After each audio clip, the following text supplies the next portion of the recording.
నమస్తే, నేను doctor Padmaja లేలా, consultant gynaecologist, విధాత hospital, Vijayawada. ఇవాళ మనం ప్యూబర్టీ గురించి తెలుసుకుందాం.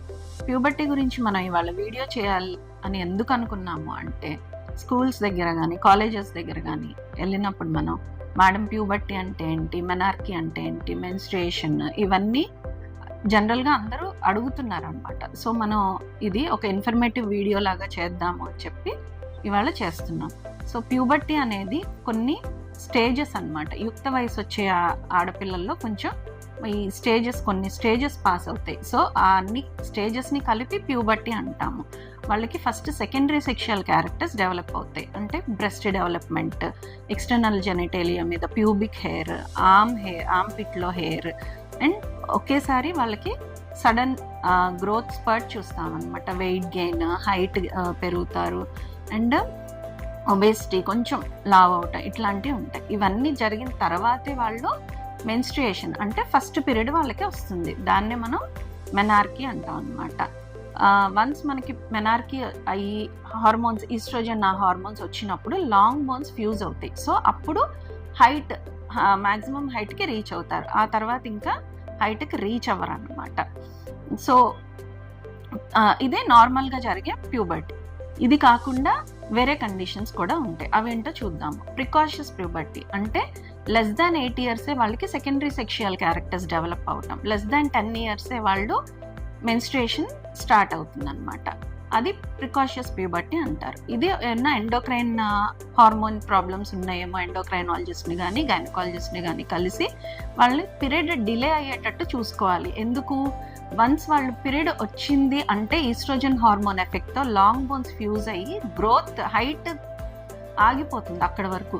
సో వీళ్ళు ఆ ఏజ్ అప్పుడే హైట్ ఆగిపోతే ఏమవుతుంది, చాలా షార్ట్గా ఉండటం, వాళ్ళకి అందరూ బాడీ షేమింగ్ చేయటం, అండ్ ఆల్సో వాళ్ళ కెరీర్ మీద, స్టడీస్ మీద, అన్నిటి మీద ఎఫెక్ట్ పడుతుంది. సో ఖచ్చితంగా గైనకాలజిస్ట్ అండ్ ఎండోక్రైనాలజిస్ట్ని సంప్రదించి అండ్ పీరియడ్ డిలే అయ్యేటట్టు చూసుకుంటే సో వాళ్ళ హైట్ కొంచెం పెరిగే అవకాశం ఉంటుంది. అండ్ ఇలా కాకుండా ఇంకో కండిషన్ ఏంటంటే డిలేడ్ ప్యూబర్టీ అంటాము. మోర్ దాన్ 14 ఇయర్స్ వస్తాయి, బట్ వాళ్ళలో సెకండరీ సెక్షువల్ క్యారెక్టర్స్ డెవలప్ అయ్యి ఉన్నాయి అనుకోండి. ఆ పీరియడ్ రాకపోయినా మనం 16 ఇయర్స్ వరకు వెయిట్ చేయొచ్చు. అలా కాకుండా 14 ఇయర్స్ వచ్చింది, పీరియడ్ రాలేదు, అండ్ సెకండరీ సెక్షువల్ క్యారెక్టర్స్ కూడా డెవలప్ అవ్వలేదు అంటే అప్పుడు మనం గైనకాలజిస్ట్ని కన్సల్ట్ అయ్యి హార్మోన్ ప్రాబ్లం ఉందా, లేకపోతే వాళ్ళకి ఏదైనా ఇంపర్ఫరెట్ హైమన్ అంటే దారి ఉండదన్నమాట బయటకు రావడానికి, అట్లా ఏమన్నా ఉందా, అల్ట్రాసౌండ్ ఫైండింగ్స్, అండ్ మనం క్రోమోజోమల్ అబ్నార్మాలిటీస్ లాంటివి ఏమన్నా ఉన్నాయా, ఓవరీ, యూట్రస్ అవి డెవలప్ అయినాయా లేవా, అన్నీ కూడా ఇన్వెస్టిగేట్ చేసుకోవాల్సిన అవసరం ఉంటుంది.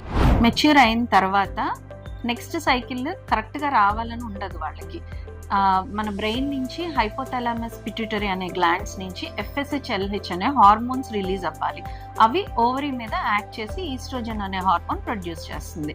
సో వాళ్ళకి ఏంటంటే ఈ హైపోథాలమో పిట్యూటరీ ఓవేరియన్ యాక్సెస్ డెవలప్ అవ్వడానికి ఆ పిల్లలకి ఖచ్చితంగా 1 to 2 ఇయర్స్ పడుతుంది. ఈ లోపు వాళ్ళకి ఇర్రెగ్యులర్గా రావటం కానీ 2 to 3 మంత్స్కి రావటం, లేకపోతే వచ్చినాక హెవీ అవ్వటం, లేకపోతే 15-20 డేస్కి రావటం, ఇట్లాంటివన్నీ మనం అబ్నార్మల్గా తీసుకోకూడదు. ఆ యాక్సెస్ ఫామ్ అయ్యి వాళ్ళకి రెగ్యులేట్ అయ్యే వరకు 1 or 2 ఇయర్స్ పడుతుంది. సో ఆ తర్వాత కూడా ఇలా అవుతుంది అంటే అది అబ్నార్మల్, అండ్ అప్పుడు ఇన్వెస్టిగేట్ చేసుకోవాల్సిన అవసరం ఉంటుంది.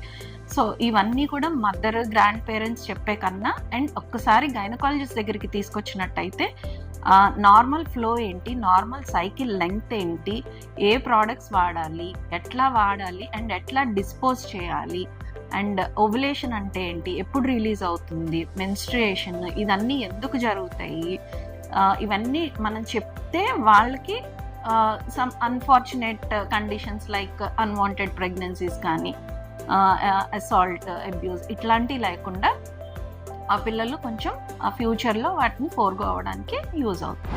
ఈ వీడియోని వెంటనే మీ ఫ్యామిలీకి, ఫ్రెండ్స్కి, రిలేటివ్స్కి షేర్ చేయండి. ఇలాంటి మరిన్ని అవేర్నెస్ వీడియోస్ కోసం మన ఛానల్ని సబ్స్క్రైబ్ చేయండి. Thank you.